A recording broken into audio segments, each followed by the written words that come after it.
Hey guys, Nick Manure today from Mark Supply Company. Today I have for you a John Deere Model 40 manure spreader.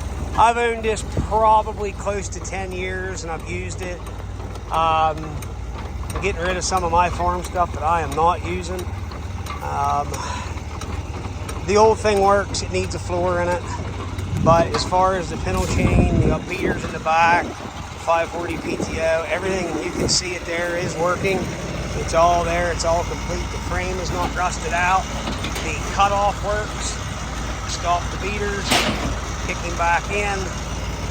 Again, the frame chassis is not bad at all. There it sets, it's spinning, it's working, and you can see that's what it needs.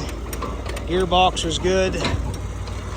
Again, I've owned this thing probably 10 years. I know it's been 10 years. Everything is there. Again, I'm just getting rid of a bunch of stuff I'm not using. I don't have time to farm as much as we did. It is what it is. If you need a cheap old manure spreader and you don't mind doing a little work, here's something to take a look at. 814-658-3066. As always, thanks for checking out Mark Supply Company. Have a great day.